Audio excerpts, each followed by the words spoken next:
Well, I thought I would make it longer before I had to make a video that was going to be probably upsetting to some, but it is what it is.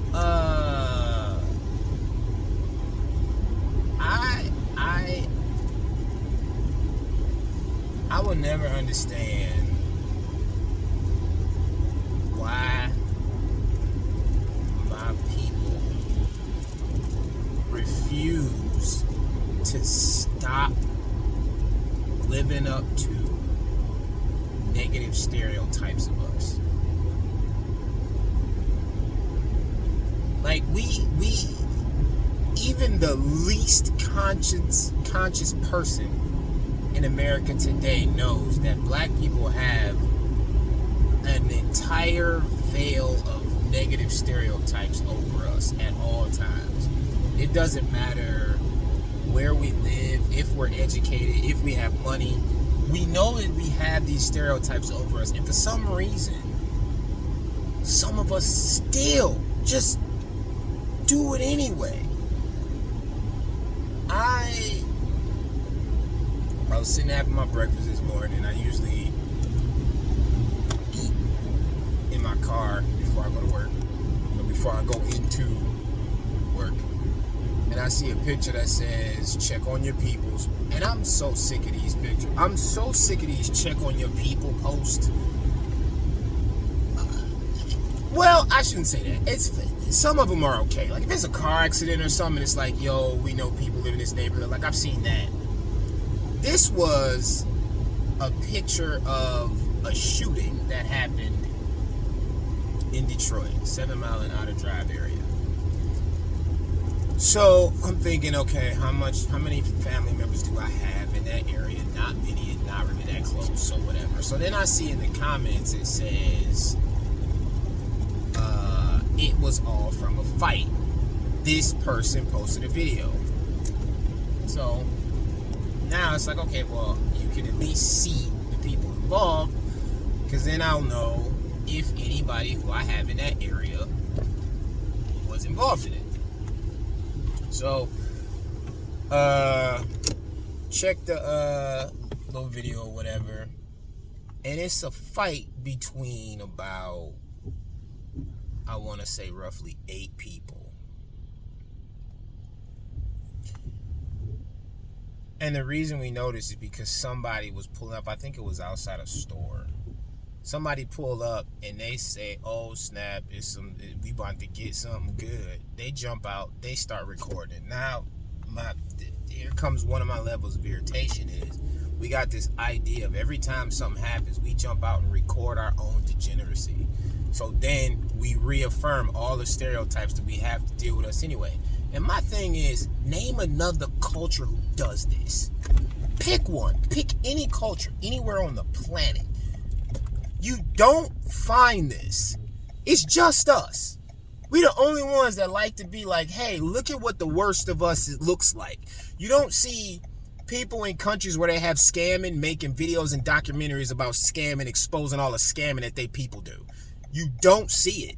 You don't see traffickers making videos about trafficking, showing off to the rest of the world how horrible they are at trafficking. You don't see this anywhere but our community, where we decide to make these posts world star, exposing all the degenerate behavior that we tend to have. So I'm already irritated at this fact.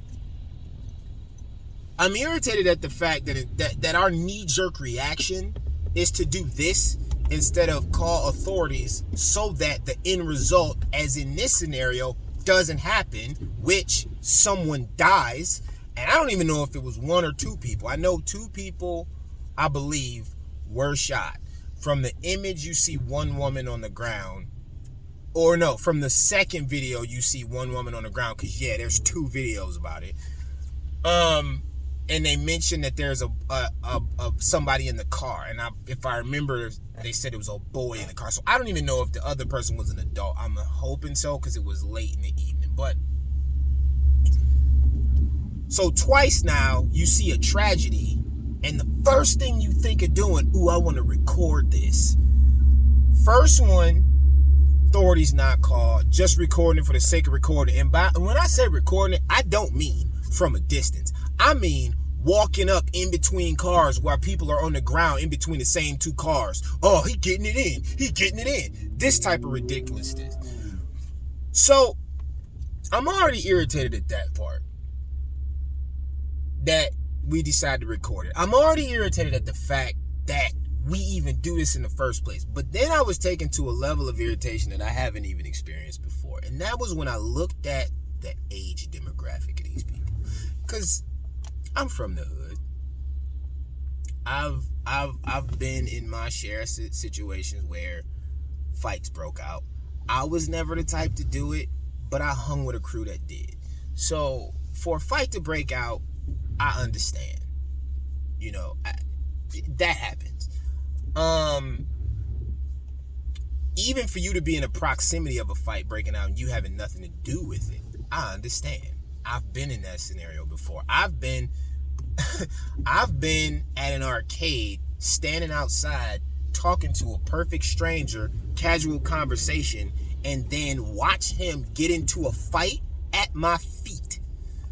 And people looking at me and my brother thinking that they gonna have to jump in and fight us because they think we with him and we don't know this dude. So I can give grace to just being in the proximity of it. But my irritation came in when I looked at the age demographic of these people. Oh, so you just gonna go. You already went, nah. You gotta go. Go ahead, go.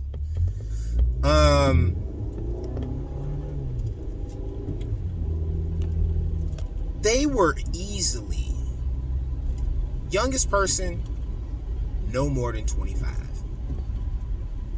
No more. Oh, I'm sorry, no less than 25.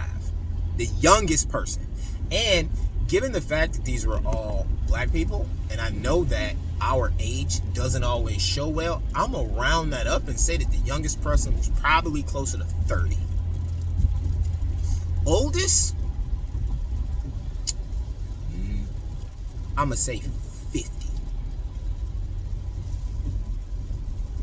No, wasn't no 50-year-old outside fighting. I'm going to say 50. And the reason why I'm going to say that is because this person has salt and pepper gray hair. And it takes a while for most black people to get that. I'm 43. I don't dye at all. My hair is jet black. You can look at my beard and see I got a couple of them sprinkled here and there. So if my hair was salt and pepper gray, where it's like half and half, that takes a minute. That ain't something that happens early on. Again, I'll be 44 this year, and I ain't nowhere close. This person had half gray, half black, half gray with a sprinkle of white. So I know they gotta be at least 50. At least. And it was a woman. So this means that somebody's potential grandmother is outside fighting in the street, throwing punches that wouldn't do a thing to anybody over the age of 5. That's what I'm saying. You got boobs falling out, people stumbling all over the place, look like half of them was under the influence of something. And in my mind, the whole time I'm thinking, why do we do this? But then I remembered why. It's because, unfortunately, my community has a very broken idea of what it means to be of our culture and community. By broken, I mean we have adopted this idea that critiquing, being critical, pointing out flaws is somehow the worst offense you can make. And this has always been a thing since I was a kid. So I'm not surprised to see it. And I only point that out is because now it's gotten so much worse. Because at one point it would just be, oh, you always pointing out the worst, you always down on your people, and blah, blah, blah. Now, we've gone even further to make excuses for it and blame it on other people with this systemic racism BS that don't exist, or rather, don't exist enough to excuse what people try to use it to excuse. And then you see stuff like this, and my thing is like, okay, so how is systemic racism causing this? Well, because they placed the stuff and they did the things and they... No. It's because we refuse to take accountability for degenerate behavior. It just is. Because if that was true, and it was all about circumstances placed on you, then I would never be the man that I am. I grew up with a single mother, with a father who served prison time.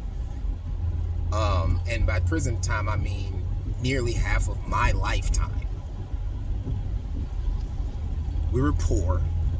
We lived in a ghetto. I lived a stone throw from the projects. I went to public school. I don't have a college degree. By all intents and purposes, I should be a degenerate, low-life failure. I shouldn't be a father with a job, multiple jobs and sources of income, with productive children in a decent neighborhood that contributes to society. I should be none of those things. I shouldn't be able to speak well. I should have drug habits that I don't have.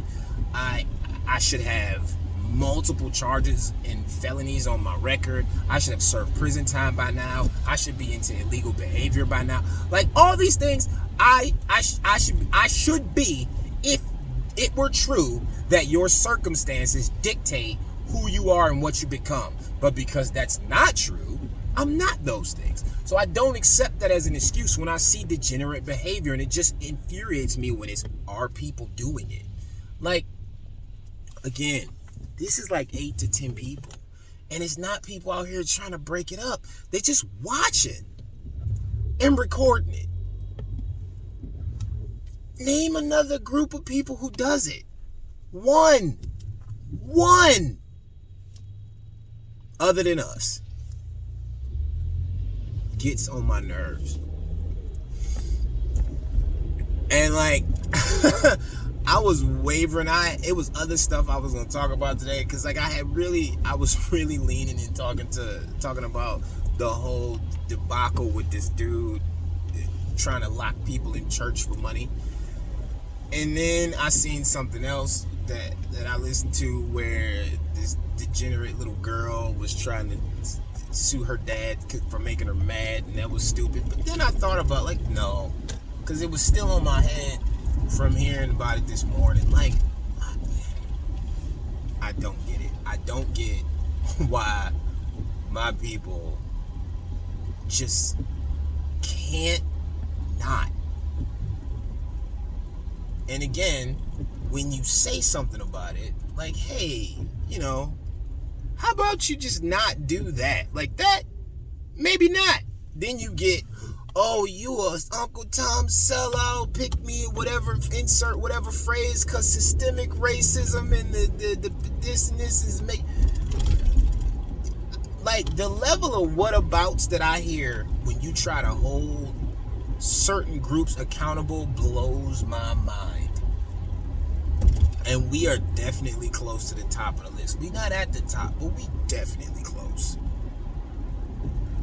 Because you know that your great-grandparents was redlining and Black Wall Street. That don't have nothing to do with us now. I'm sorry, it don't. Unless you telling me that you got a great uncle that owned a bank and a fortune, and they lost their entire inheritance in one of these incidences, so you missed out on having a trust fund 7 generations later that would have drastically affected the quality of life that you live and your financial stability. But because of racism back in the 30s, you now struggle so much so that you gotta drink every day, smoke weed all the time, and fight in the streets, and then record it and post it on Facebook. Stop it. And if you have the ability to fill out a job application and make a resume and put on a tie and talk well, shut up. Shut up. Get some, because I know too many people, too many, who come from actual bad situations that don't act like this and don't make these excuses.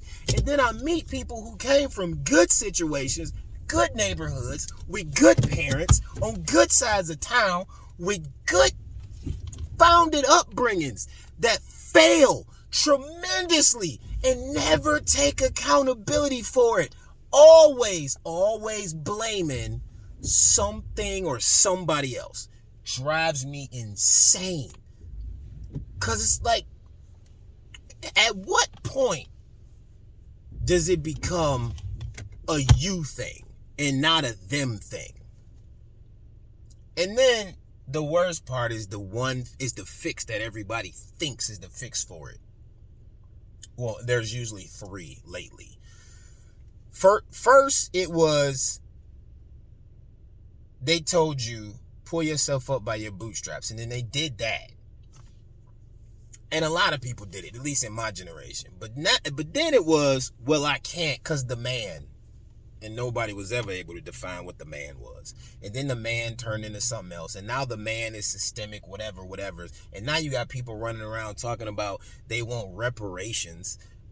What you gonna do with 30 acres and a mule? For starters. Let's talk about that. What you gonna do with it? Where you gonna put it? Where? Like, it's a real things that people say. And it's like, okay, so you mean to tell me that you have like your ability to do anything was just, nope, systemic. They stopped me. Because then I was just, well, what was my excuse then?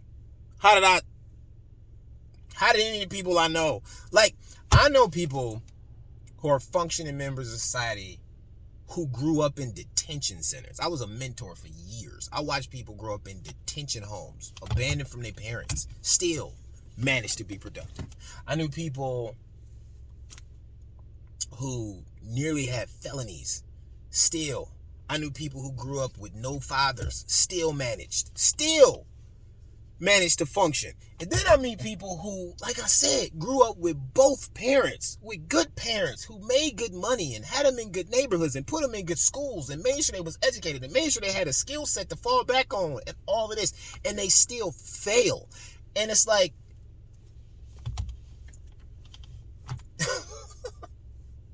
I could rant about this all day, but I'm going to just leave it as, I really, really wish, from the bottom of my heart, I really wish that my people would stop making it easy to stereotype us. Because I always grew up in the mindset of, I know what the stereotypes are, and I'm going to make sure you can't apply them. From as far back as I can remember. I didn't sag my pants because I didn't want it to be able to be applied to me. I made vocabulary one of my favorite subjects because I didn't want that stereotype to be applied to me. I got in trouble with the law when I was like 16. I made sure I never ever put myself in a position to be in that system again, because I knew what I was automatically going to be looked at, or how I was going to be looked at, just because I'm a black man from Detroit. So it's like, I get when people say, oh, it shouldn't be that way, but it is. And I don't understand the idea of living in a way things should be when they not. It,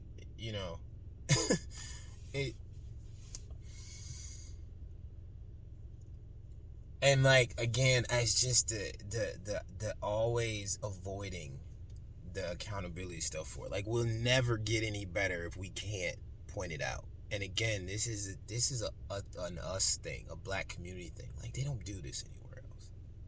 Like, they really don't. Like, you might be able to find some pockets of different American cultures, but globally,